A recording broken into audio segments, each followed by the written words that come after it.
Hare Krishna, Hare Krishna, Krishna Krishna, Hare Krishna, Krishna Krishna.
Prabhu, no volume.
Radha Madhava Kunja Bihari.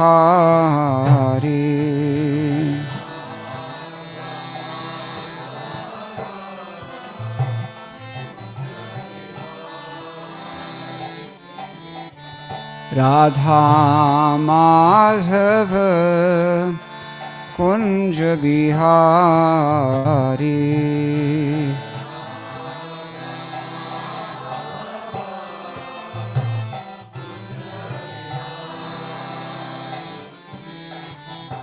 Radha Madhava Kunja Bihari.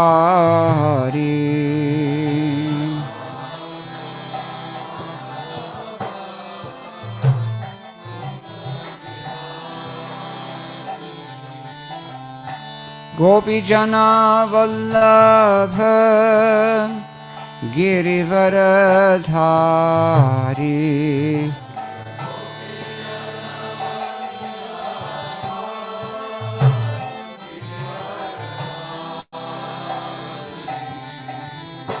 Gopijana Vallabha Girivaradhari.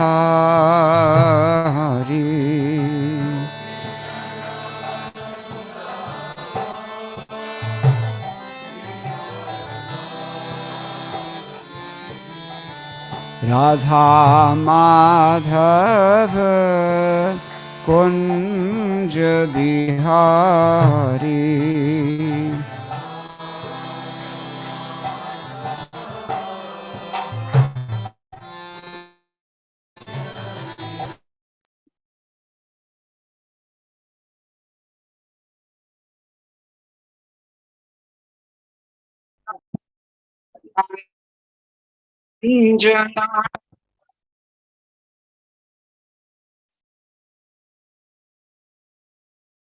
Yashodanandana Janaranjana.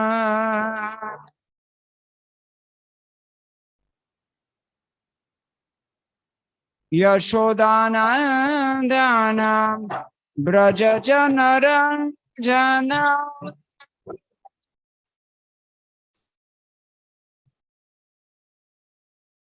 Yashodanandana Braja Janaranjana.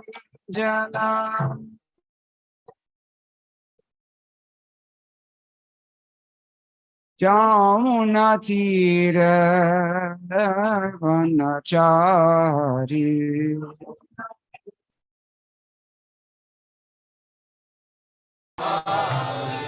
Jamuna Tira Vanachari.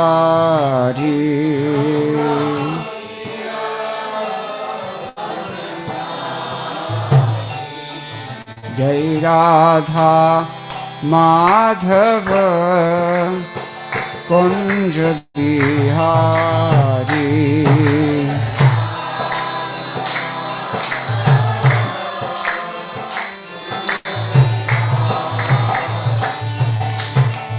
Radha Madhava Kunja Bihari.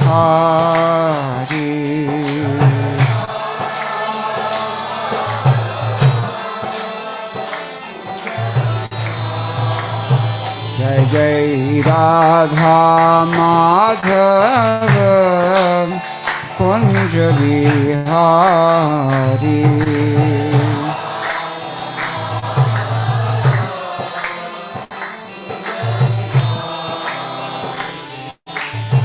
Radha Madhava Kunja Bihari.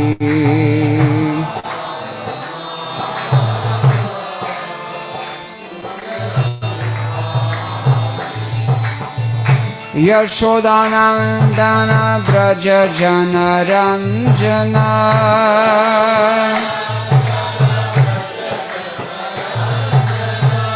Yashodanandana Braja Janaranjana.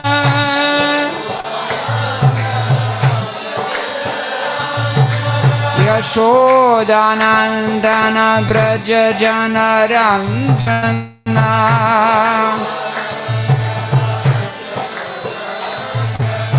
Yashodanandana Braja Janaranjana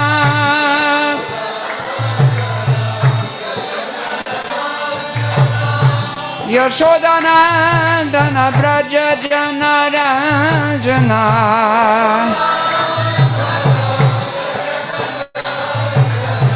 Yashodanandana Braja Janaranjana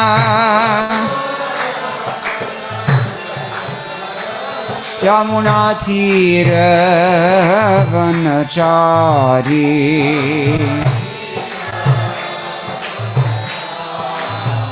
Yamuna Tira Vanachari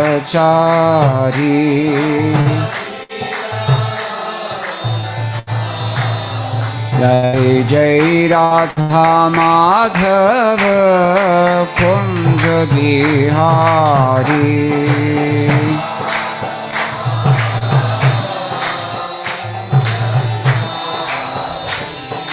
Jai Radha Madhava Kunja Bihari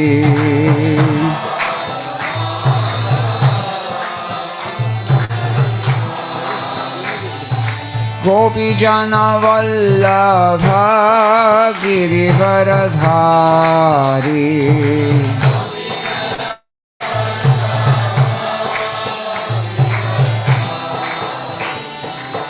Gopi Jana Vallabha Girivaradhari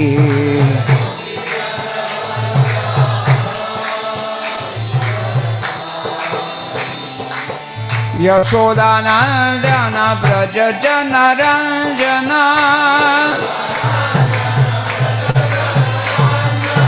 Yashodanandana Braja Janaranjana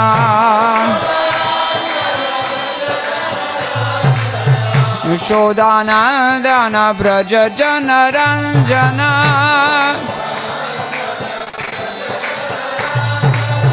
Yashodanandana Braja Janaranjana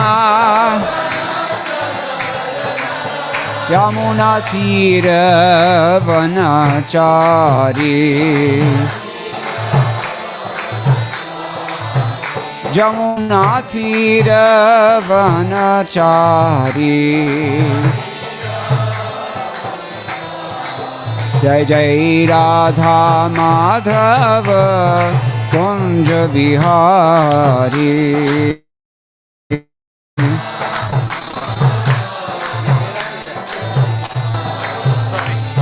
Radha Madhava Kunja Bihari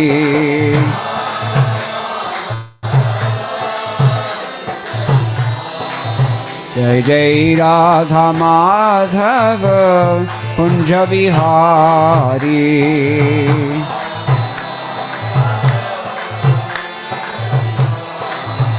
Jai Jai Radha Madhava Kunja Bihari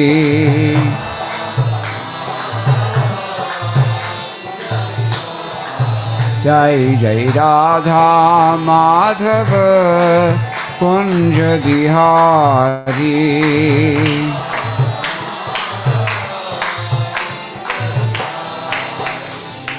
Gaura Premanandi Hari Hari Bol Jai Om Vishnupad Paramahamsa Parvijagacharya Ashtottara Shri Srimad Srila Abhay Chananaranda Bhaktivedanta Swami Maharaj Srila Prabhupada Ki Jai Ananta Koti Vaishnava Vrinda Ki Jai Nama Acharya Srila Thakur Haridas Ki Jai Prem Se Kaho Sri Krishna Chaitanya Prabhu Nityananda Shri Advaita Gadadhara Shivasadi Gaur Bhakta Vrinda Ki Jai Shri Shri Radha Krishna Gopa Gopinath Shyam Kunda Radha Kunda Giri Govardhan Ki Jai Vrindavan Dham Ki Jai Navadip Mayapur Dham Ki Jai Ganga Devi Ki Jai Yamuna Mai Ki Jai Bhakti Devi Ki Jai Tulsi Rani Ki Jai Samaveta Bhakta Vrinda Ki Jai Shri Harinama Sankirtana Ki Jai Grantaraj Srimad-Bhagavatam Ki Jai ISKCON PBT Samsthapak Acharya Srila Prabhupada Ki Jai Go Premanande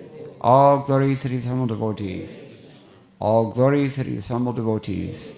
All glories to the assembled devotees. All glories to Sri Sri Guru and Gauranga. Jai Shri Prabhupada.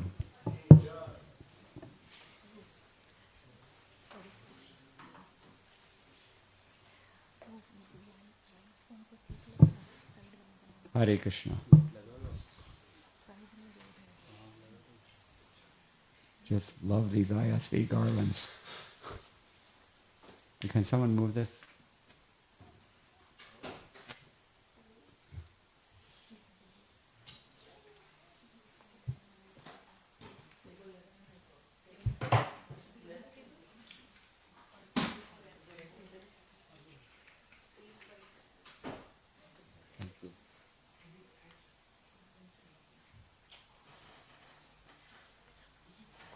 Om Namo Bhagavate Vasudevaya. Om Namo Bhagavate Vasudevaya. Om Namo Bhagavate Vasudevaya. Narayanam Namaskritya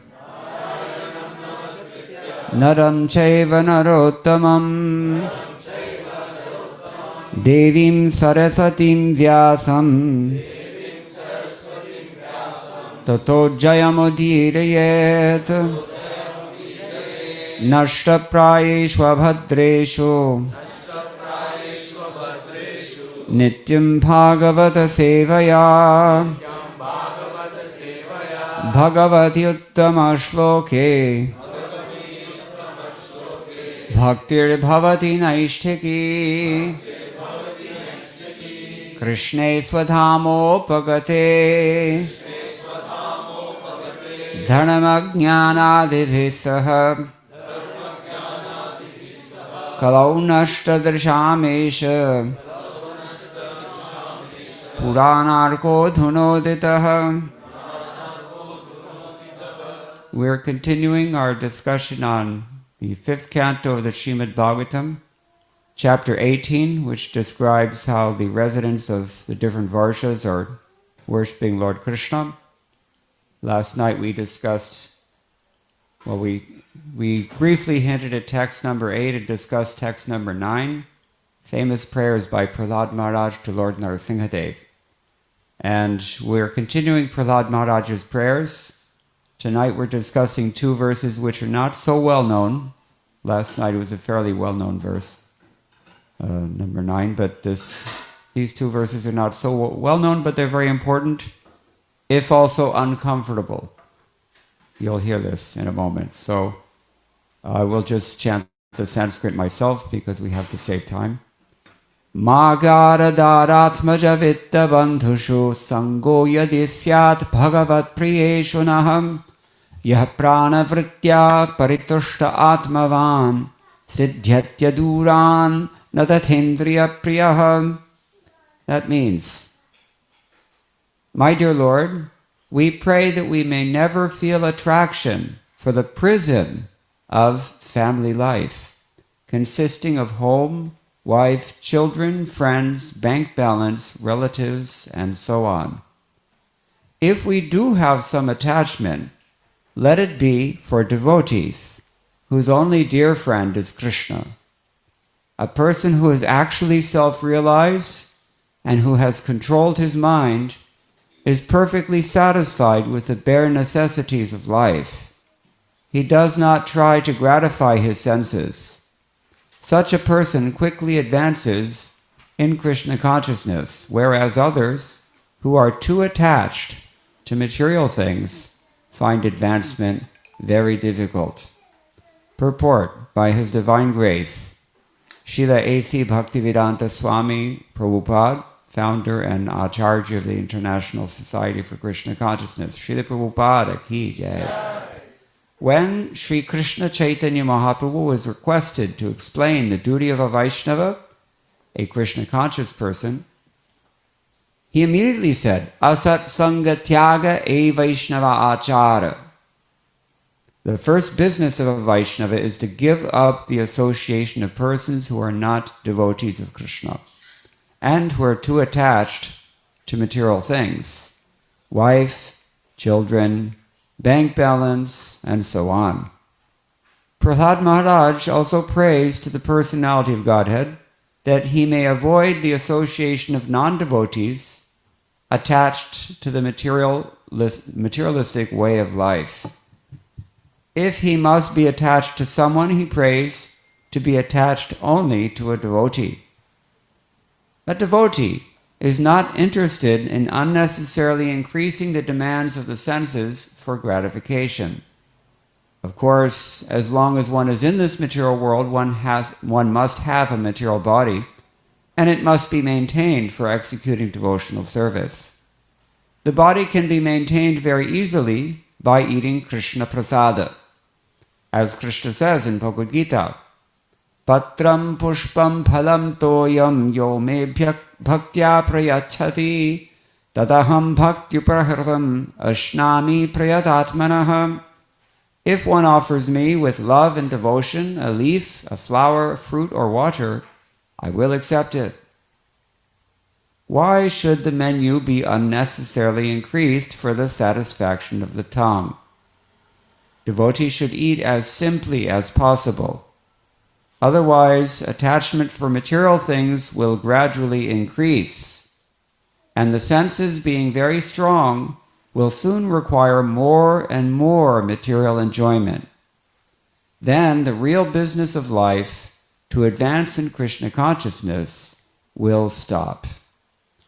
Om Ajnanatimirandhasya Jnananjanashalakaya Chakshurunmilitam Yena Tasmai Shri Gurave Namah Mukam Karoti Vachalam Pangam Langhayate Girim Yat Kripatamaham Vande Shri Gurum Dinataranam Vansha Kalpatarubhyascha Kripa Sindhupya Evacha Patitanam Pavanebhyo Vaishnavebhyo Namo Namaha Jaya Shri Krishna Chaitanya Prabhu Nityananda Shri Advaita Gadadhara Shivasadi Gaur Bhakta Vrinda Hare Krishna, Krishna Krishna, Hare Hare, Hare Rama, Rama Rama, Hare Hare.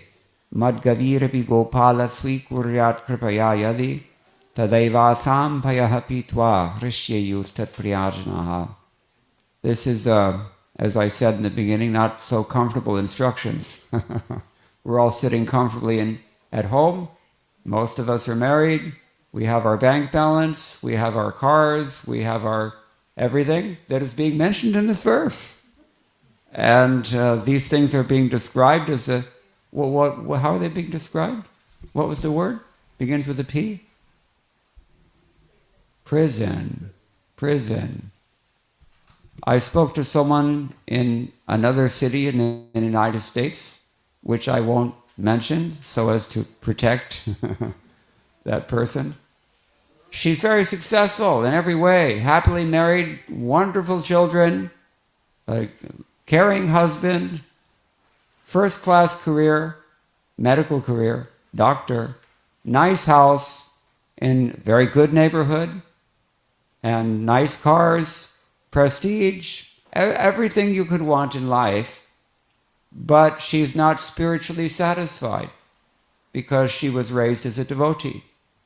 And she really feels that she's in a gilded prison. She said that. So, it can be like that, and actually as long as we are under the tyranny of our senses, it is a prison. Our senses tyrannize us, just like our cell phones tyrannize us. This was at Amoka Lila. Yeah, I told you about this. Kali Yuga Apsara. They're enticing us at every moment. They're meant to do that. When you first wake up in the morning, first thing, not Krishna, cell phone. Hena. And when you go to bed at night, that's why you can't sleep at night, they say. And, what to speak of there's a reason you have to put this, what do they call it, blue light filter? So all these things are Kali Yuga concepts. But we're tyrannized by our senses. we haven't heard here, but in the 7th canto, the same author, Prahlad Maharaj, says very similar things. When his father asked him, how have you become Krishna conscious? We've made every effort to ensure that your education is totally secular and approved by the kinds of Marxist boards that approve your children's education, for that matter. And still you've become a devotee. How is it possible? And Prahlad Maharaj answered that Matirna Krishne Paratasvato Va Yato. What is it? Anybody know? Abhipadyete? Adi. Punapunish. Like chewing the chewed. We don't really learn things. He says that a person whose senses are not controlled cannot really learn about Krishna, cannot realize Krishna, that is to say, either by his own efforts or by the good prayers and instructions and encouragement of others, or even by both of them put together. If you've taken the vow, what he calls the Griha Vrata, have you heard this term? Where is that? Okay, which verse? Griha Vrata. The same passage. Yeah, it's the same. So Griha Vrata. If you've taken the vow that this is what life is for, and this is where all my attention is going, another synonym for this is called Griha Medhi. Medhi means all the intelligence is fixed on this thing only. Then he says nobody can help you. You cannot help yourself. You don't want to help yourself. So we were discussing this the other night in the temple. This is called raga, attachment. Raga. And in some cultures, your freedom is taken away by force. You're not either there's a strong military state if you live in some places, or there's a very strong social credit score going on, or there's surveillance capitalism going on. But we have this tyranny happening within our own bodies. What to speak of outside? So, and it's all because we've chosen to try to be God. We have our personal God project going on. And everybody's absorbed in this. And because everybody's trying to enjoy their senses to the maximum degree, where is that described elsewhere in the 5th canto? Anybody know a very nice verse that describes? Well, it's a pretty general statement, I know, but the idea is that when we consider sense gratification to be the aim of life, or in other words, when we are convinced that we are this material body, then what do we do? Or what do we not do, rather? Nunam pramatta kurate vikarma. We were discussing vikarma the other day. And two kinds of karma. There's karma in general means punya. Vikarma means papa. So vikarma means it's always, not always, but it's quite often a bad thing. Vigata. Bheda. So, nunam pramatta kurate vikarma. When we're mad with sense gratification on account of the ignorance that constitutes this bodily concept, bodily misconception of life, then we're forced by our senses. And when we're under the control of our senses, then it's very easy for other people to control us also, isn't it? That's how we're snagged. You think that everything is being offered to you. Govinda Charan, I think, is not here, but he revealed to me many years ago here in Redmond, Washington, when they were all working for a corporation that I will not name. He was telling that, in the beginning the product is introduced as if it's a convenience for you. And then gradually all the alternatives are removed once you're well addicted to that thing. And then you're under control.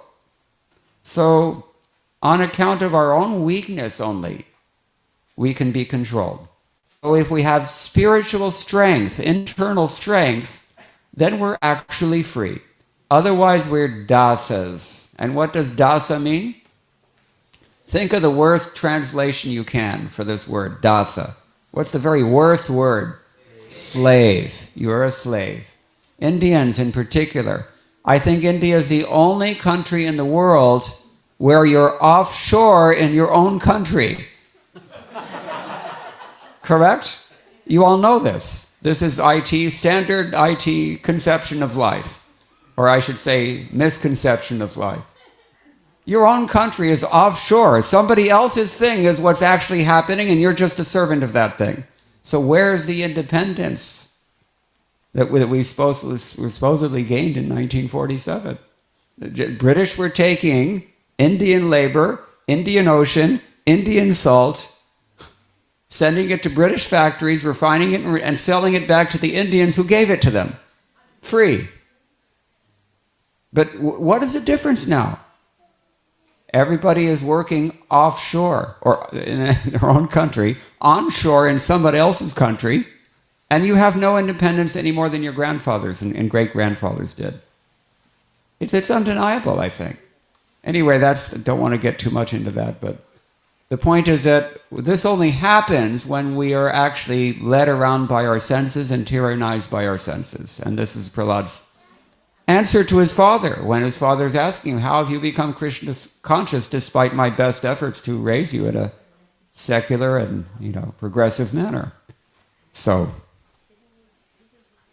these are the snags. They're listed here. It's a prison if we are too much attached. Now, Srila Prabhupada has very rightly pointed out in his purport, and maybe a little bit, concessively, he's pointed out in his purport, the body must be maintained. But what did he say the body must be maintained for? Anybody listening carefully? I'll read it again. Of course, Prabhupada writes, as long as one is in this material world, one must have a material body, and it must be maintained for executing devotional service. But is that what we do most of the time? Well, you have to look at that very scrutinizingly. This is the point that we all have to do for ourselves. It may not be the best idea to let someone else do it for you if you don't have faith in them. But at least for ourselves, it's expected that we should introspect a little bit, and then we can make advancement, because we may realize that our wants and our needs are not necessarily the same thing. We have the same word for it, right? In Hindi, chahiye. It's not clear whether you really need it or whether you just want it. It's ambiguous. So, anyway, this is the point that Prabhupada is making. We have to eat, we have to sleep, we have to mate, we have to defend. But too much of these things, it imprisons us. And we will never get out of the bodily concept of life. And because we're not out of the bodily concept of life, we will not cycle of repeated birth and death.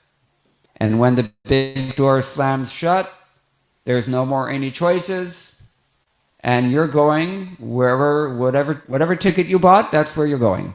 All decisions made already, case, account closed, you're on your way, shipped off, no choice. And hundreds and billions and trillions and gajillions of thousands of these persons, they're all processed every day. Who knows where? Who knows how? But it's going on. 8,400,000 different species of life. We think that this thing is the all in all. Where are we now? We're not in Cupertino now, we're at Fremont, right? Okay, so, all this stuff is a big illusion. It's going to vaporize in just a few years, but we're so wrapped up in it, as if it's so important. You actually have eternal things to see to. And you've got a short window of opportunity to do that. Jaba laga tana mein tapana vyapai, taba laga kari hari seva. I like to quote this medieval poet. As long as you have a good working body and working mind and everything good, use that for what it's really worth. And that is why Srila Prabhupada says this body must be maintained for executing devotional service. Otherwise, it's a big waste. Sophisticated pig. Have you ever heard that? They're like, you see somebody really ugly, right? And they say, the person's trying to look like, whatever they're trying to look like. And they say, yeah, it's like putting lipstick on a pig. It doesn't really work so well. So, this is the thing. We have this nice facility, but it's the real beauty of the human form of life is if we can actually make something of it. My father, there's only one thing that I wanted to take from his possessions when he passed away. They asked everybody, what do you want? So it was little he had. And like, what you are is God's gift to you. And what you make of yourself is your gift to God. So he was like that. But this is our short window of opportunity as human beings. Be really a human being. Ahara nidra bhaya maithunam cha. These things are all we have in common with the animals. Eating, sleeping, mating, and defending. You're not really a human being just by your biological, biologically correct human being is not necessarily a real human being because a human being begins with dharma. That means you carry out your eating and your sleeping and your mating and your defending, all on the basis of what the Shastra enjoins you to do so that you can become Krishna conscious. Otherwise it's a wasted life. It's such a waste. After 8,400,000 times around, why do you keep having to die like this? And finally you've come to a human species, and then you have this wonderful opportunity and you squander the whole thing? It's like a spoiled son, rich man's son. And, they just waste all their money in drugs and, fast cars and fast women and fast life over. It happens all the time. So, all right. So anyway, this is explaining the context. I mean, for the sometimes a little bit intimidating instructions that we're hearing in this purport about family life in particular. But the point is that devotees are ultimately not interested in this material life. Sometimes you go to a devotee's house and there's no garden. There's just rocks outside and dead plants. And a clothesline. Got to be a clothesline if you're Indian. So devotees are not really, everybody else in say, I just came from Cupertino, so that's what I'm thinking of. In these places, everybody else is thinking about what plant will go where and how are they going to think about me if I have the wrong kind of plant here and if I have the right kind of car sitting in the driveway and, should I put it on this side or that side? Whole intelligence, whole life can be taken up in these kinds of meditations. But a devotee instead, a real devotee is thinking, how can I help others to come out of this cycle of birth and death? How can I myself ensure that I'm really out of this cycle of birth and death? Because only in that position, we discussed the other day, can I actually do anything for someone else? But this is the meditation of a real human being, a real devotee is thinking like that. And we can begin that process very easily here in the purport. Srila Prabhupada is saying the body can be maintained very easily by taking Krishna Prasad, and Krishna's facilitating that because what does he ask for in Bhagavad-gita? It's quoted here. Anybody was... Yeah, that's right. Little bit, some fruit you offer, some little whatever, anything. Krishna's happy with it. The jab tak you offer with love. This is the qualification. He's only interested in that. And Krishna says, if you do offer this with love to me, I will take it. What a wonder. You can actually feed God, and He will eat. And if you give that remnants to someone else, they will make so much spiritual advancement because that love is infused there. Divine love and divine mercy. That's why we call it prasadam. We were talking with this man the other day.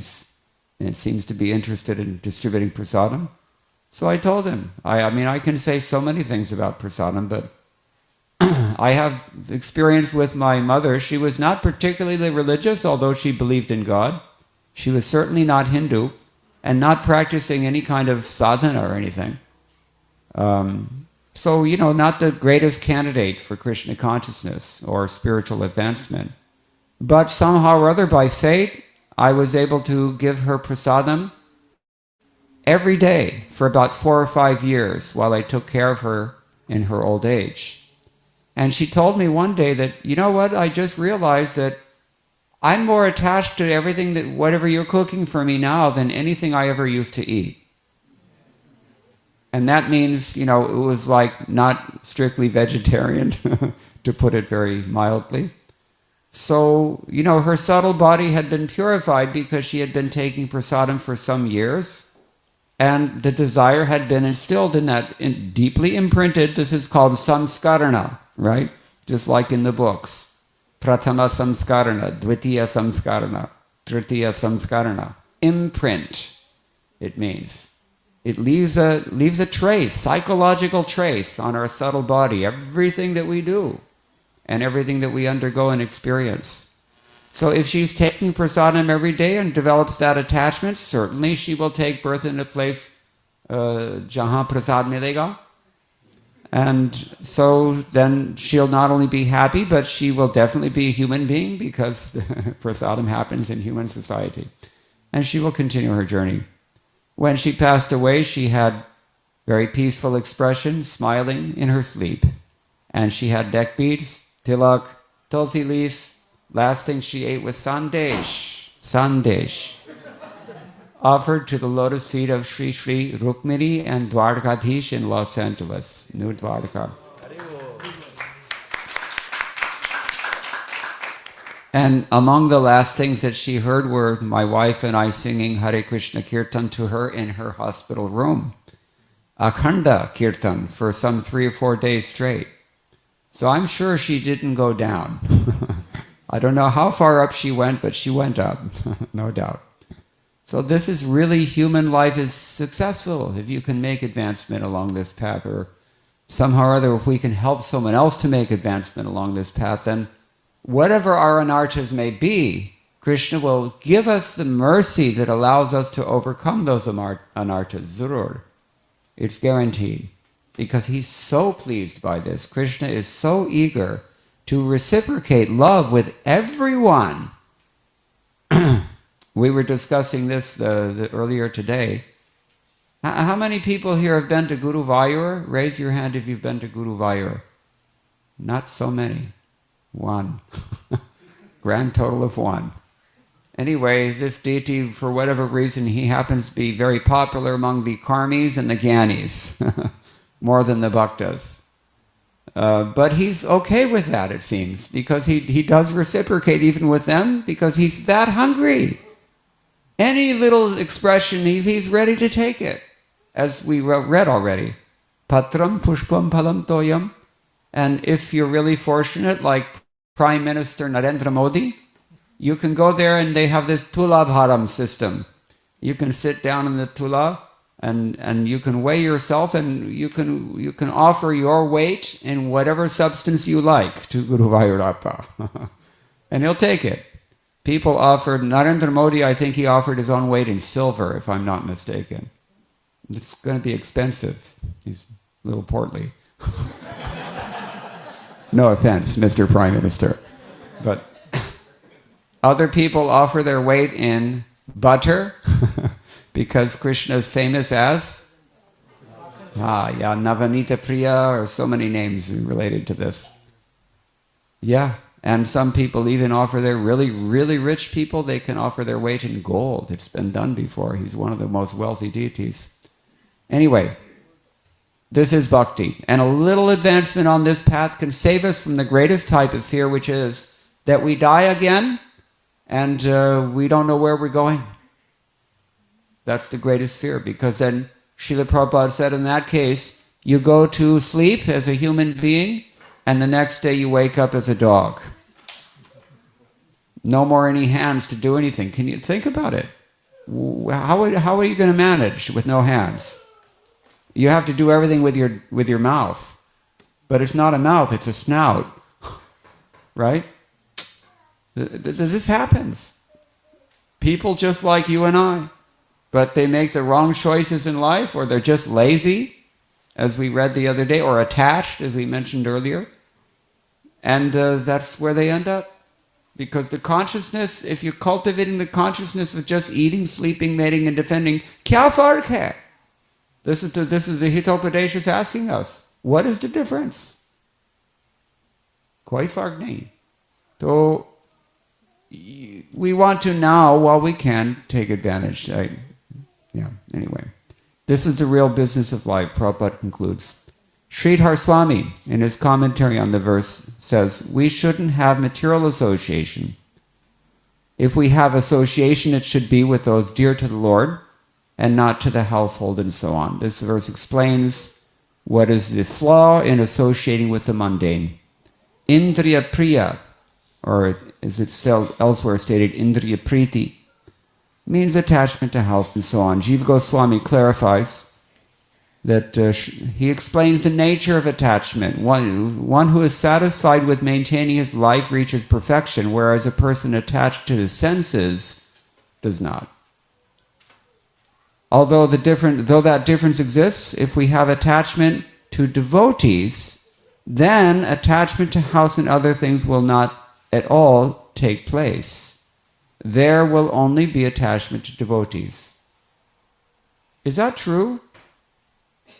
We should have some doubt about this. It's healthy sometimes to question, because our minds will question us. Have you noticed? Our minds are always challenging everything, Krishna conscious. Is it really true? If you have attachment to devotees, that you will not have attachment to your house or your family or your car or whatever it is? I mean, I'm not going to ask for a show of hands, but usually I think we experience or we feel that we have material attachments also, even though we're attached to devotees. So what is he getting at here when he says this? To be attached to a devotee is not so easy thing. That's how I read it. It's not so easy thing. There will only be attachment to devotees. Prana vritya means just by satisfying hunger and thirst. And atmavan means without material association. In this verse, these words were used. So, he says, prana vritya, you should be satisfied getting by just by maintaining your prana. Prana. Prana is that subtle energy that circulates throughout the body and keeps it alive, basically. Not exactly the same thing as the soul, but it's very subtle. And what is the other word is used here? Atmavan. Atmavan means to be in possession of yourself. This is what we have to do. Somebody who is actually self-possessed rather than, possessed by their senses, that person is living only to keep the body and mind together, otherwise he's not too extravagant. He lives simply and thinks highly. This is the point. Okay. Vishwanath Chakravarti Thakur, as usual, he gives a very long commentary here which we can summarize quickly. How much time do I have? It's 10 minutes to 8. 8:30? Okay, so then we can do the next verse as well, but quickly. He says, Vishwanath Chakravarti Thakur, for a person attached to the Lord, association with devotees is favorable and bad association is an obstacle. For a person attached to the Lord. Bad association is an obstacle. Everybody says this. Prabhupada quotes it first in his purport. Why? It sounds pretty fanatical, doesn't it? Just like tomorrow's verse is also, it sounds a little fanatical, some aspects. Actually, the fact is that bad association is very injurious because it works on us in imperceptible ways and it works on us in very powerful ways. And it's not so easy to realize that, but by experience and by refinement, spiritual sensitivity, we can see that eventually. I used to work in Dallas at one time, in the World Trade Center, believe it or not. And I had the experience that when I was there in that environment, and only when I was there in that environment, some mundane music that I had not heard for 40 or 50 years would just come into my mind for no reason. And it's not playing on the loudspeakers or everything. Where's it coming from? There must be something about that environment that is just so permeated by mundane thoughts, mundane desires, frenetic activity, passion. All these things are very strong, but they're very subtle at the same time. They don't come out and slap you in the face. They very insidiously work their way into all 10 of your organic senses and invade your heart thereby. They're more sneaky than the Chinese Communist Party when it comes to infiltration. But Vishwanath Chakravarti Thakur says, by the strength of good association, bad association will on its own disappear. We know this from Bhagavad-gita. Vishaya vinivartante niraharasya dehinaha rasopiyasya param drishtva ityadi. You know the verse. So if you are fasting, the senses become more agitated if you're not accustomed to fasting very much. But if you can engage those senses in higher things, then you don't even notice you're fasting. I think many of us have experienced this. On Janmashtami, for example, my doctor actually told me, don't fast. It's very hard on my body. So, but I, just because of long practice, I can't stop fasting on Janmashtami. But we're so busy and we're so absorbed in the ecstasy of that celebration that we don't even notice. You see? So this is the principle of bhakti. This is how it works. So similarly, by good association, all the bad association will automatically disappear. If we have association of devotees, attachment to house, wife, children, wealth, etc. should not arise. That means that gradually attachment to these things will be destroyed. Without house and wealth, without enjoyment, the body will suffer. How can one survive? Someone may ask this question, like I just did. So one is satisfied with filling the stomach by some begged food, pranavritya, again. Just some little thing, whatever you can get, go to the temple, get some prasadam. There are many devotees. I go to Guruvayur a lot, so I know that example. Many devotees, they take a vow, they're only going to eat the Mahaprasadam from the temple because it comes in ample qualities. It's a very special place, this Guruvayur, because, in all of India, outside of Vrindavan or West Bengal, it's the only place I know of where people are chanting the Hare Krishna Maha Mantra, reading the Srimad-Bhagavatam, and worshipping Krishna in Vrajbhav. Nowhere else does this really, especially in the south, it doesn't happen very often. And they also distribute prasadam. So kirtan, books, prasadam, all three. Only problem is mayavad, as usual. They're all pakka mayavadis. But we're working on it. We have devotees there, and the response is pretty good. Even among the priestly class, they are very, very favorably inclined to ISKCON and Krishna consciousness. So misconceptions can be cleared in time. So, because we're fully determined, we can live this kind of life where we only to accept Krishna prasadam, we only associate with Krishna's devotees, and that's why he defines the word atmavan as self-possessed. A person who's determined will be in control of himself. A person who is not in control of himself has no determination. Bhogaishvarya prasaktanam taya parhata chetasam ityadi. All right, so another way he says to see this is that if one has association of devotees, one should not have association to house and wife and children, etc., etc., etc. Because if both types of association coexist, then one cannot attain the Lord very quickly.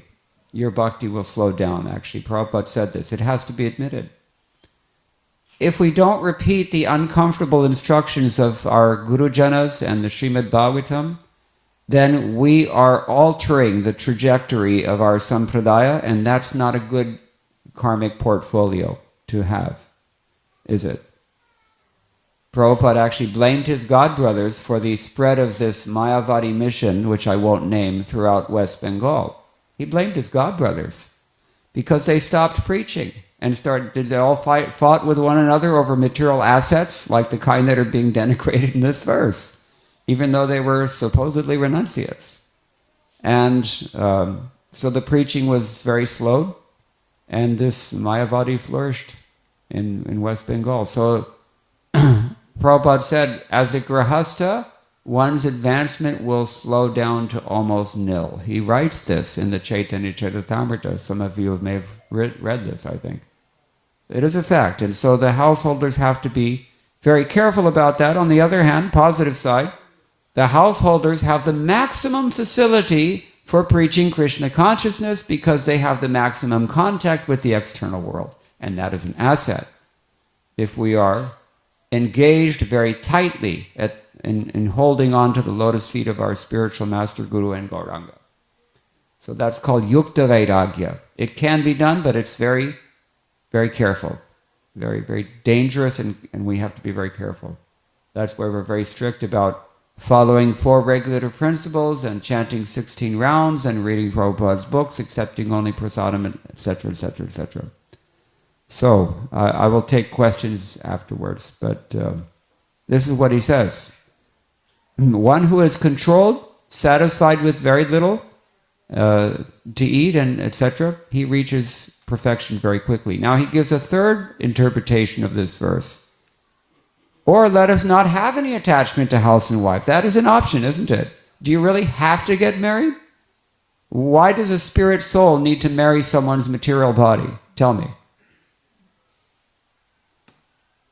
Tamal Krishna Goswami said this. Only he had this kind of piercing intelligence that he could put everything in a very clear perspective right away. So if we are spirit souls, then why can't we act like spirit souls? There are 2 reasons. One, we're very highly addicted, habituated to sense gratification, and that's understandable, and it's excusable also, if we're submissive.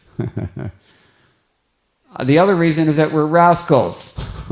We're demons. And both these types are there in this world. Okay. So, finally he says, this is his conclusion, one should not explain this verse to mean that if there is association, let it not be bad association, but rather association with devotees. Does that make sense? You should have a doubt about this. I'll read it again. He said, you should not explain this verse in this way. You should not say that if there is any association, let it not be bad association, but instead association with devotees. So how is he saying this? He explains, this suggests that no association is preferable to good association, right? If there is association, but the hint is that, well, maybe it's better not to have any association, but that's not the case. This is what he's fighting. Okay? So the philosophy, if you preach like that, then people may get the wrong idea, as too many have already. That, we go into something nihilistic or, Buddhistic, which is not so good. And that will be contrary to the meaning of the next verse, which we will discuss tomorrow night. But he says it will also be contrary to verses such as Tulayamalavenapi Naswargam Napunarbhavan Bhagavat Sangi Sangasya Marthyanam Kim Utashishaham. So, you all know this very famous verse. Even 1/11 a second association with a devotee cannot be compared to any other gain in this material world. So he concludes, let us not compare even a particle of association with devotees to svarga or liberation, what to speak of any other worldly blessings. Now, there's so much more that we can say about this, but I'm going to continue now. 8 o'clock. I have until 8:30. I will mention in passing, if you are aroused by these things that you have heard so far, and particularly the last points that we've made are the points about associating with devotees, then please refer to Srimad-Bhagavatam, 1st Canto, 2nd Chapter, texts 15 and 16, including their commentaries. And please refer to 3rd Canto, Chapter 25, text number 25, and commentaries, because they're closely connected. I don't remember if I've ever spoken on these verses here or not, but they deal with the process of making spiritual advancement and how it is primarily, I want to say, instigated by associating with devotees, pure devotees in particular. Because we don't get purified by associating with conditional devotees, or mixed devotees especially. We may get some purification, but we get other things as well. It's mixed, that's the point. But to associate with pure devotees, that is desired, and that is what really catalyzes our spiritual advancement. Now, having denigrated the attachment of mundane household life in particular, he goes on to say, Yat sangalabdham nija virya vaibhavam tirtham moho samsprashatam himanasam haratya jonta shruti bhirgatongajam ko vaina seveta mukunda vikramam. What does it mean? He says, by associating with persons for whom the personality of Godhead Mukunda is the all-in-all, one can hear of his powerful activities and soon come to understand them. The activities of Mukunda are so potent that simply by hearing of them, one immediately associates with the Lord.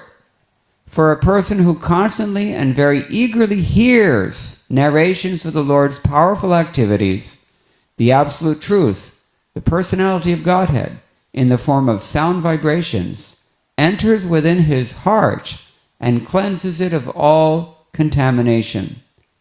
Have we heard this before? We've heard this in so many places. It is so often repeated throughout the Bhagavatam. One of my personal favorites, which you may or may not have heard, is Pungsam Kalikratan Doshan. First year Sanskritists, you can understand this, simple. All the contaminations of the Kali Yuga that visit upon us as human beings. Sarvan, what does he say? Well, first of all, he characterizes in 3 divisions. Dravya Sambhava Dosha, Desha Sambhava Dosha, Atma Sambhava Dosha. Means you're working with a bad environment, you're working with bad, stuff, or you've brought some baggage with you from inside. These are the 3 kinds of doshas that attack us in Kali Yuga as human beings. But he says, Sarvan Harati Chittastho Bhagavan Purushottama. Lord Purushottam within our hearts, he cleanses them all away immediately when he sees that we're seriously engaged in hearing. It's exactly the same idea that in the verse that some of you just mentioned, Shrinvatam Sukhataka, and the same thing that is being mentioned here too. All right, so, therefore, who is the sane man who will not associate with devotees to quickly perfect his life? It's pointed out here that although bathing in the Ganges diminishes bodily contamination and infections, this process and the process of visiting holy places can cleanse the heart only after a long time. Therefore, it's preferable to associate with devotees. That's another idea that is many, many times repeated throughout the Bhagavatam in different places. Holy tirthas, holy snan, it can purify you after a long time, but 1/11 of a second we just read, associating with a pure devotee, really pure devotee, that can give you all perfection. One of my godbrothers, Janardhan Prabhu, he was brahmachari in the long, long ago.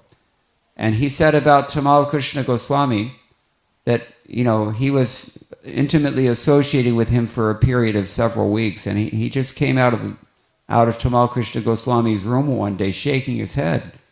And he said, associating with him for half an hour is better than reading Srimad-Bhagavatam continuously 24 hours a day for a week. It is really true.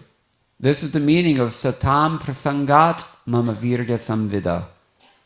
The topics of Krishna become potent depending on the potency of the person who speaks them.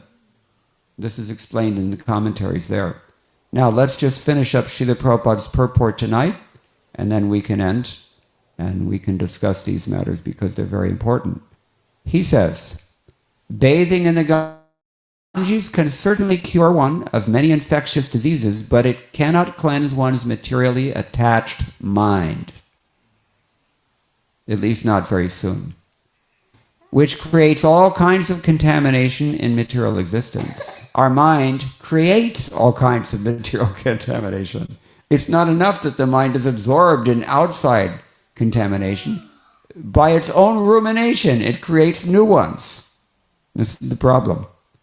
However, one who directly associates with the Supreme Lord by hearing of his activities cleanses the dirt from his mind and very soon comes to Krishna consciousness. Sutta Goswami confirms this in Srimad-Bhagavatam 1:2-17, which we've just discussed.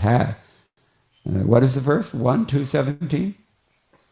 Shrindatam Svakata Krishna ityadi. I don't need to say the whole thing, you all know this. So, he becomes pleased. He washes off the dirt from within the mind. Material existence is caused by dirty things within the mind. If one can cleanse his mind, he immediately comes to his original position of Krishna consciousness, and thus his life becomes successful. Therefore, the great saints in the devotional line very strongly recommend the process of hearing. Sri Chaitanya Mahaprabhu introduced the congregational chanting of the Hare Krishna mantra to give everyone a chance to hear Krishna's holy name, for simply by chanting Hare Krishna, Krishna Krishna, Hare Hare, Hare Rama, Rama Rama, Hare Hare, one becomes purified. Cheto Darpanamarjanam. Therefore, our Krishna consciousness movement is chiefly engaged in chanting the Hare Krishna Mahamantra all over the world. After one's mind becomes cleansed by chanting Hare Krishna, one gradually comes to the platform of Krishna consciousness and then reads books like Bhagavad-gita, Srimad-Bhagavatam, Chaitanya Charitamrita, and Nectar of Devotion. In this way, one becomes more and more purified of material contamination. As stated in Srimad-Bhagavatam, we've already recited this verse, by regularly hearing the Bhagavatam and rendering service to the pure devotee, all that is troublesome to the heart is gradually destroyed. And loving service to the glorious Lord, whose praise with transcendental songs is established as what kind of fact? What does that mean, irrevocable? Just like you have an irrevocable trust. Some of you, I'm sure, have irrevocable trusts, or you should, if you're getting older. So, yeah, it means it's Pakka. Thai man. So, this is the idea. In this way, simply by hearing the powerful activities of the Lord, the devotee's heart becomes almost completely cleansed of material contamination, and thus his original position as an eternal servant, who is part and parcel of the Lord, becomes manifest. When the devotee engages in devotional service, the passionate and ignorant modes of nature are gradually vanquished, and thus he acts only in the mode of goodness. At that time, he becomes happy and gradually advances in Krishna consciousness. What is Prabhupada summarizing here in his purport? I mean, he's paraphrasing something here. What is it? Yeah, the second chapter, which here in ISV, I think you all know. So we get a sense of how important that is. Then he finally concludes, all the great acharyas strongly recommend that people be given a chance to hear about the Supreme Lord. Then success is assured. Who is going to give them a chance to hear? Only us. Who else cares? Nobody. So we have this onus. This is our acarya. We have this mission to perform, task to perform. The more we cleanse the dirt of material attachment from our hearts, the more we will be attracted by Krishna's name, form, qualities, paraphernalia, and activities. This is the sum and substance of the Krishna consciousness movement. This is the sum and substance. In a sense, Prabhupada is saying, Chapter 2 of the Srimad-Bhagavatam first canto is the sum and substance of the Krishna consciousness movement. We have to eat that chapter and we have to distribute that chapter to other people. This is the sum and substance. Hearing and chanting. Sridhar Swami says, in the virtue of association of those who are dear to the Lord, the Lord removes all the angaja, the mental filth of those who have gained the glory of Mukunda through hearing, by dint of associating with those who are dear to Bhagavan. How is it glory? Virya Vaibhavam. Powerful glory is of that person whose personal power is uncommonly super excellent.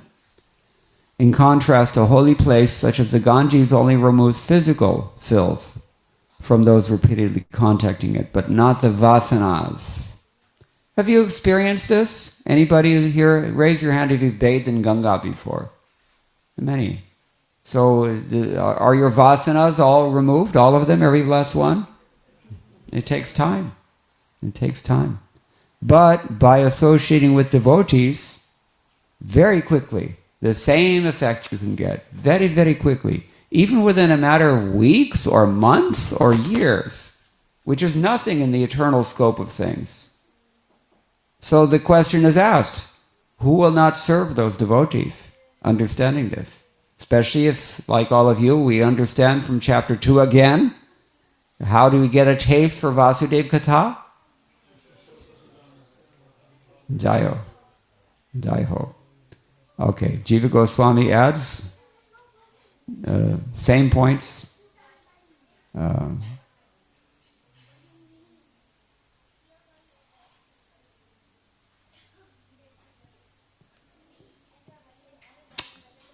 Yeah, I think we want to leave some time for questions, so I'm going to end here.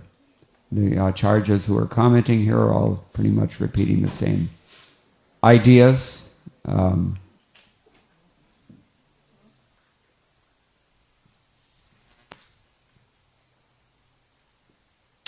Vishwanath Chakravarti Thakur, however, mentions that Krishna attracts the mind also. And Krishna means all attractive, and so he attracts our minds. How does he do that? How does he get into our mind? Through the ears. He climbs into your ears. Lord Varahadev climbed out of Brahma's nostril, so he climbs into our ears. He's looking for butter, maybe.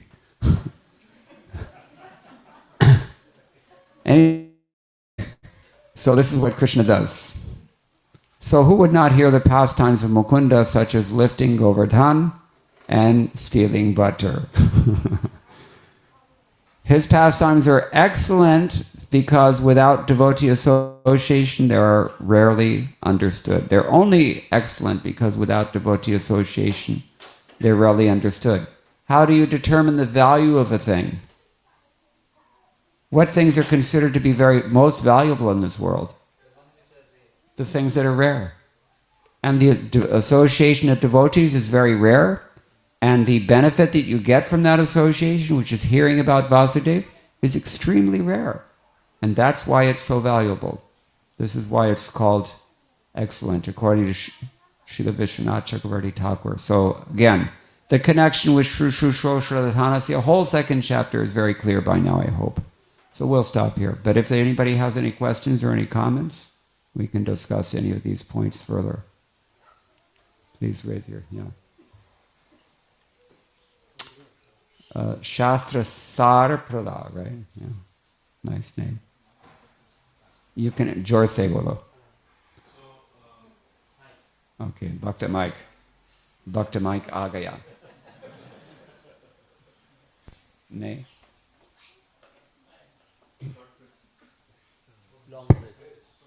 Hey. Hare Krishna. Oh. Yes. So I had two questions that are very much related to one another.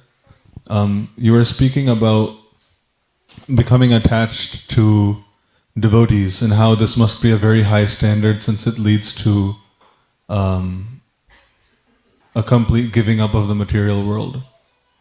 So the first question was that in the context of the advanced devotee that one might become attached to, associating with, is the metric of real attachment to that devotee like what Vishwanath Chakravarti Thakur describes as Vivasayatmika buddhi?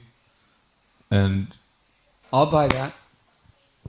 and and I was also thinking about that there's the verse that Narada Muni describes how to deal with those who are inferior equals and superiors. Yeah. And I was thinking that in the context of valuing and being attached to association with equals, is it really just an attachment to the mutual discussion that arises from associating with the equals, and that's what's the source of that attachment? Maybe you have to rephrase that question.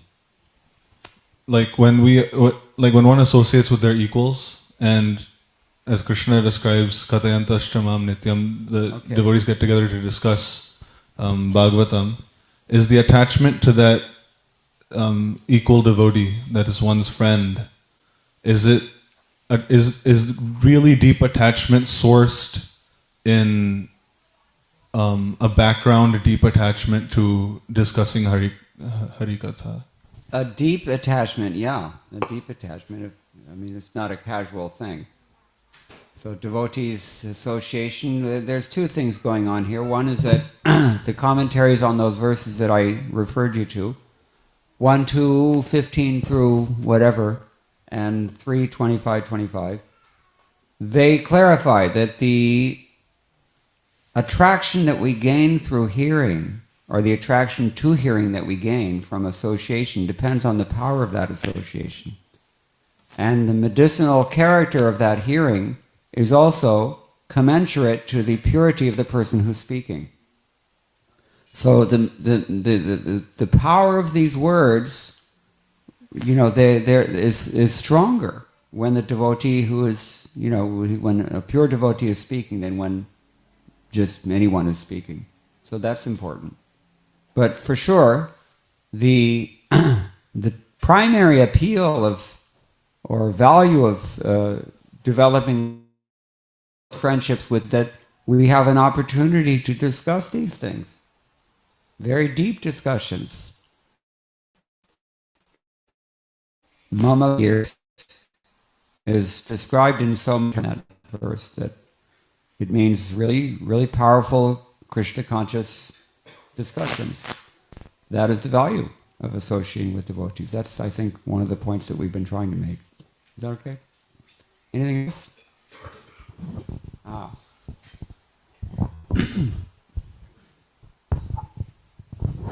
Hare Krishna Prabhuji, thank you for your wonderful class. Quick question on the devotees. The bhajanandis don't really necessarily... Speak slowly. The bhajanandis don't necessarily get into devotee association, and they too make phenomenal rise. So for us Ghostanandis who are being promoted, the devotee association aspect is promoted, how should necessarily manifest? Should you really get in close relationship with someone, because that also lends into vyavaharik baatein, those kind of things. So where do you draw the line? Is like you talk only? I'm hearing about 80% of what you're saying. So you have to speak very slowly and clearly. Maybe it's my ears, I don't know. Sorry, Prabhuji. Is devotee association a necessity, given the fact Krishna says, Dadami Buddhi Yogam Tam. So Krishna does give intelligence from inside, and devotee association is external. So that's point number one. And point number two is, let's deal with one question at a time. Yes, devotional association is absolutely necessary because although Krishna gives you the intelligence what to do, the devotees are giving you the inclination to do it. So that doesn't come from Krishna within the heart. It's a choice you have to make, and that choice is determined by your association. Sangat sanjayate kamaha. So Prabhuji, then how does Bhajananandi is not necessarily alone. He's just more concerned about bhajan than preaching. but they are also associating with devotees. It's an integral part of the process. If they're not associating with devotees, they're not really bhajananandis. They're not devotees. So Nirjan Bhajan is not a reality? Nirjana bhajan, well, for some very few people, sometimes that happens. But it's not a popular paradigm at all. Neither should it be. And so by It's that... inevitable, that's the point. I see. So by that line of thought, Nirjana Seva would also not be a qualification For? for progressing in spirituality.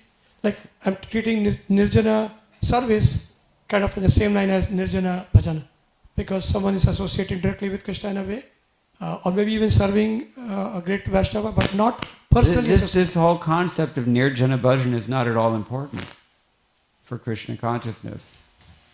It's not a very prominent aspect that we find in the Bhagavatam, and it's not traditionally even that strong in any sampradaya. Devotee association is essential to Krishna consciousness. That's unavoidable. It's essential, intrinsic. So my reading on Bhagavatam, like from Rishabh Dev and everyone, they're going alone, right? So they're not really interacting per se, or by definition looking forward to the opportunity and grabbing it whenever devotee association comes up. You're speaking just way too fast for my ears. Sorry, I think my question is significantly answered, Prabhuji. I think. Okay. Thank you. Any other questions or comments? Yes. Hare Krishna, Prabhuji. Thank you for the wonderful class. I have a quick question on what are the symptoms of one who is actually hearing, attentively hearing? Ha. You asked the wrong question. We keep hearing so many lectures, so many things, but... Srila Prabhupada said, hearing, you ask a simple question, you get a simple answer. Hearing means acting. Period. If the speaker says, please bring me a glass of water, and you very carefully record it and take it home every day and listen to it, that doesn't work. And similarly, if he asks for water and you think that, well, milk is better than water, so he'll be really pleased if I bring him milk, that also doesn't work. So hearing means acting. You have to just simply hear, and you have to follow the instruction. And since this is my campaign lately, I'm going to repeat that if the spiritual master says, you should read his books for an hour every day, you should do that. And then everything else half the other questions that we ask will not need to be asked. And half the problems that we require solutions for will not arise. See, we have to follow the process of bhakti yoga. And if we're being hypocritical in any way, or mithyacharis in any way, or just lazy in any way, then we have problems. So, hearing means acting. I hope that's answering your question. Is it? 100%. Okay. Now I remember you, in the last visit also, I think, a couple of years ago, I think you were also focusing on the phrase, hearing means acting. Yes, Thank I do you. this all the time, because it's so simple. Krishna consciousness, Prabhupada said so many times, Krishna consciousness is simple if we're simple. If we're complicated, we complicate the process unnecessarily. But it's really that simple. It's just hearing and chanting Hare Krishna. That's it. And everything comes from that. Yeah, it can get very sophisticated and very complex, but the essential thing is very simple. So yeah, we always have to keep that in mind. It's just like we always have to keep in mind that we are not these material bodies, because that puts everything in perspective. Otherwise, as soon as we become the body again, then life becomes very complicated. Look at the varnashram system. You have brahmacharis, they're very simple. They've been mentioned in this previous verse, and or at least indicated. You have the vanaprasthas, they're simplifying. They were, maybe at one point simple, and then they got complicated, and now they're trying to simplify. Sannyasis, they're very simple, right?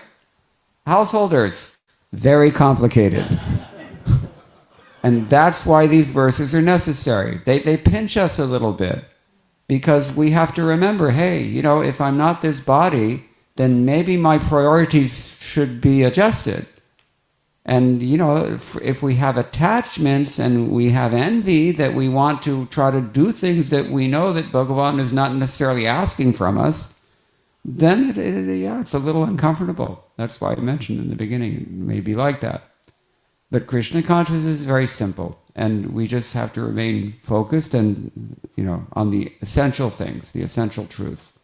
And then everything's very simple and very, maybe not easy in the beginning, but simple. Easy, when we say Krishna consciousness is easy, it means it's very simple. But it's not necessarily so appealing. In that sense, it can be difficult. But even that is only in the beginning. Because once you really push hard enough and do all these things that follow all the instructions that you hear, then we very quickly move through the barrage of anarthas. In World War II, we used to have these planes used to go on bombing runs, and there was anti-aircraft fire. So, there's bombs going off all around you while you're passing through that level of defense. You just have to keep going. Some people may be shot down. Many of them are. Actually, it happens. But if you can push through an archa-nivritti while these bombs are going off all around you, and it's very distracting. That's why we get off track and forget the simplicity of it all. But, if we push through the anarcha-nivritti, then once we become nishtha, then everything becomes very smooth, very just right back to Godhead very quickly. Like any biologist here? Probably not. IT hub after all. But any biologist knows if you have a very high rate of reproduction, like 50% or more, then it may take a long time for the growth to manifest, but once you hit a critical mass, it just shoots up. They call that a J-curve for that reason. You see? So Krishna consciousness is a little bit like that. The difficulty in Krishna consciousness is only in the very beginning. That's my point. And just by focusing and determining ourselves to push ahead, by taking complete shelter of a bona fide spiritual master, then very quickly everything is done for us. It's been handed to us free. We just have to embrace it. Yeah, you had a question a long time ago. I should have asked you first. Okay.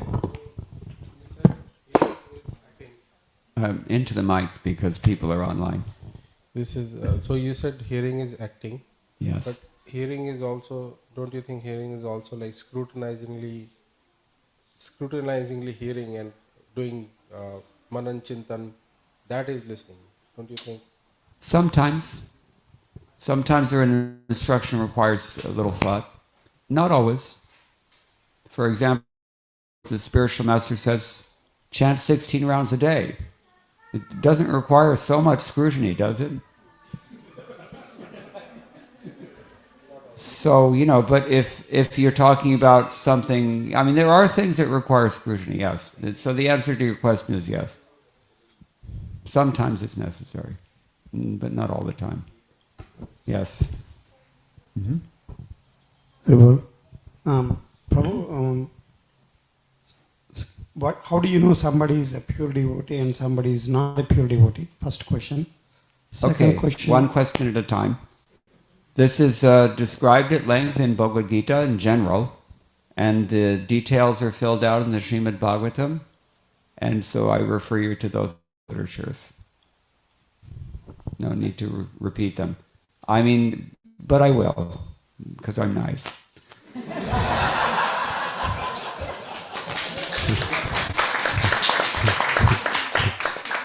Krishna says, when someone has given up sense gratification, did you read this in Bhagavad-gita? That is the primary indication that he's experiencing a higher taste. That's like the acid test that you really know. if someone is preaching to you, like we were reading Govinda Dasi's wonderful new biography, which everyone should just check out on Amazon.com and purchase, A Place of Sandalwood and Roses is the title. All about her experiences in the very early days of ISKCON with Srila Prabhupada. So she was saying that there was Timothy Leary. Anybody know who Timothy Leary was? Does that name ring a hand? Nobody even knows. This is the 60s counterculture. LSD guru, Timothy Leary. So he was on stage with people like Allen Ginsberg and other notorious, I hate to say non-spiritualists, but one of the men was one was a guy who was called, what was he called? Srimurti was reading this, I don't remember. The man called Buddha. There was a guy who everybody called him the man called Buddha. So he was speaking so many high words, but Govinda Dasi was hearing these things and looking at them all, and she noticed that this man called Buddha is holding a beer can while he's speaking all high philosophy. So, suno saki matta. It doesn't really work. So that's the primary qualification. But there are others, as you know, that we want to find someone who is actually a devotee of Krishna, and he's coming in a bona fide sampradaya for one thing, but moreover, maybe more practical, he has to actually represent that sampradaya also. And that's why I said, when we come across uncomfortable topics in Srila Prabhupada's books, we can't just avoid them, and we can't edit them out, and we can't try to reinterpret them to mean the opposite of what they do. We have to really process them and embrace them.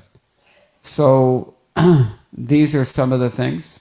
A person has to represent his sampradaya, and he has to be a pure devotee by the definitions and the standards, I should say, given by Goswami in his Bhakti-rasamrita Sindhu. These are some general guidelines. There are more. Helpful? Okay. Thank you, Prabhu. Can I All ask right. one more question? Oh, way at the top of the stairs. It looks like we've got a really packed house all the way up there. Hare Krishna Maharaj. All the way up to Swarga there. Hare Krishna, I have a question. So Yes. when you said when you meet a true devotee, it's greater than Srimad-Bhagavatam. So one question It's greater than... you said it's greater than reading Srimad-Bhagavatam for 1 week. Yeah, I didn't say, but I quoted Oh, someone, yeah. Yeah, so what if there's a true devotee, but he's not enough sampradaya? Should you hear them?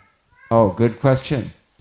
Well, the point is, what do you want? Why are you here? It's a personal question. You don't have to answer it, but this is what we have to consider very carefully. I spoke to someone also last night about this topic, but his was a little more sensitive, because can we hear from someone outside of ISKCON who is a Gaudiya Vaishnava? That's another question that comes up from time to time.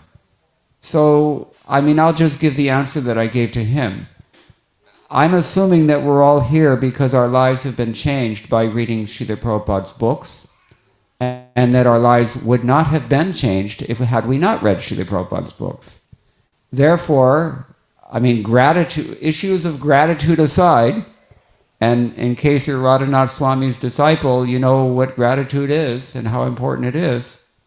So, but aside from that, just if we have made that determination that I have an obligation to this person who has, in a sense, pulled me out of material existence and enlightened me with transcendental knowledge, or if you're even attracted by the teachings that he has given you for free, then it would make sense to take shelter of someone who has surrendered to him, as opposed to taking shelter of those who have not surrendered to him. That's my short answer on this. Because a person who has not surrendered to Srila Prabhupada cannot really teach you how to do so, correct?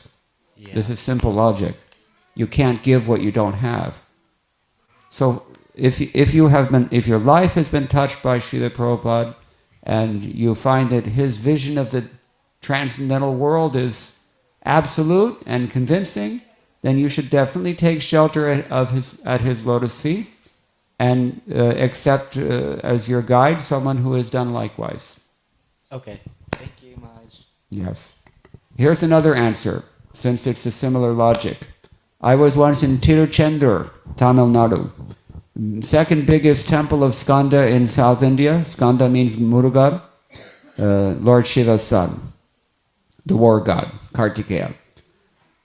So everybody there in that neighborhood is all worshipping Skanda. I was staying in the Agraharam, all temple priests neighborhood. And we were having some programs, and all priestly families attended, every single one of them. Purely Skanda audience. And one little girl raises her hand, she's about 10. And she says, so tell me, is Krishna God or is Skanda God? What would you have done? So I was in the hot seat, and I told her that you go into the temple of Skanda and you pray to him like you've never prayed before, that he reveals to you what is the absolute truth, and I guarantee he will do it. Because I've seen it happen so many times. It is unquestionably a fact that, I mean, it's not like the demigods are all competing with each other, right? No, they're all trying to affect the same thing, I think. And therefore, there's not really any problem.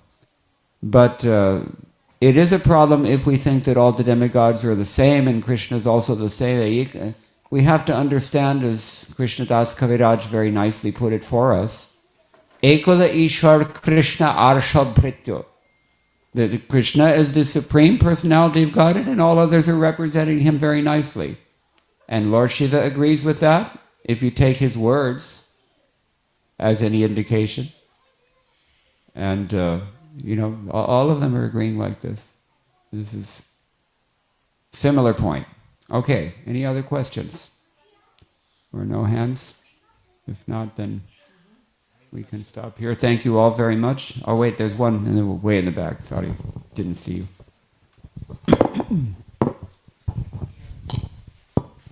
Hare Krishna. My question was about association of devotees. How much should we endeavor to get association of devotees? Narad Muni says we should endeavor constantly and exclusively. I mean, in effect, he said that Tadeva sadhyatam in his Narad Bhakti Sutra. After glorifying the effect of associating with devotees, he said, get that thing, strive for that thing. It is your highest priority. Prabhupada even said at one point, it's 90% of your advancement. And just think about this. If you are not associating with devotees, then you are associating with someone else.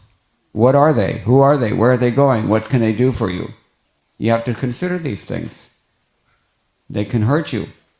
Non-devotional association. So yeah, we should definitely make it a priority and strive for it, yes. So kind of the follow-up question for where this comes from is, I'm not from here, from ISV, traveling from somewhere else, but we don't have a temple there. But luckily we have now Zoom and all that. That is how we associate. Is that also okay? Like, it's okay. So we should endeavor to move towards where a temple is? It's not super excellent. It's not substandard. It's okay. Three things I learned from Tamal Krishna Goswami regarding association. The best thing is if you can better appreciate the association that you have, because you can always learn something from anyone.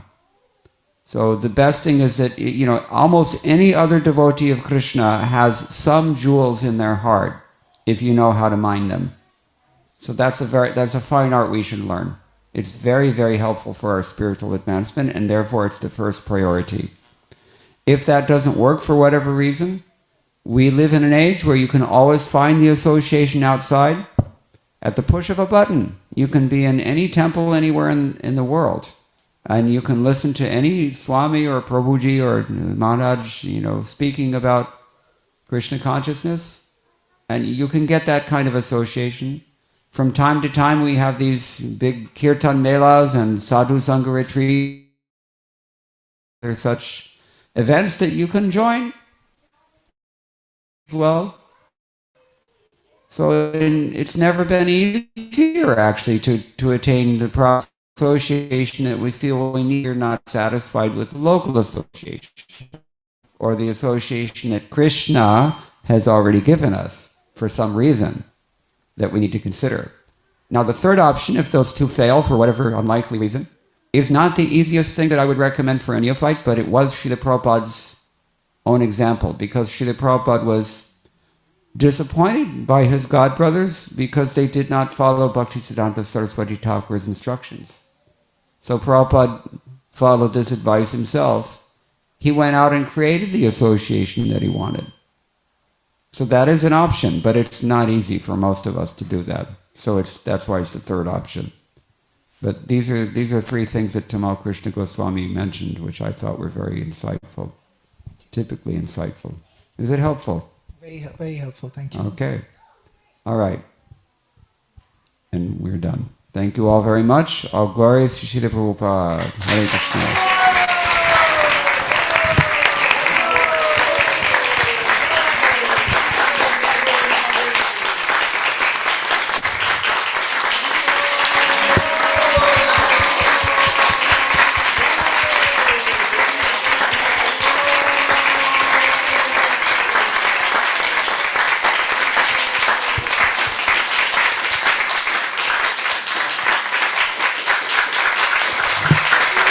Hare Krishna.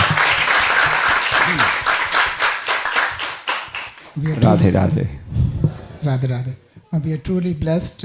It's a special when some Brajvasi, Prabhupada's disciple, Sanskrit scholar, humble servant of Prabhupada, and who carries Krishna in his heart with his wife, Shrimati Mataji, are here to bless us, to inspire us, to guide us.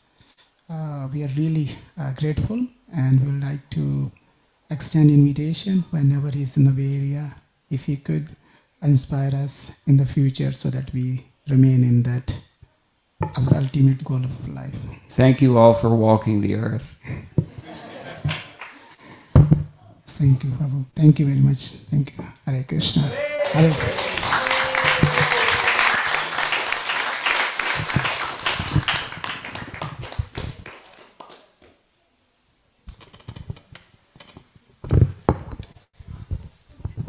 No. Yeah, prasadam will be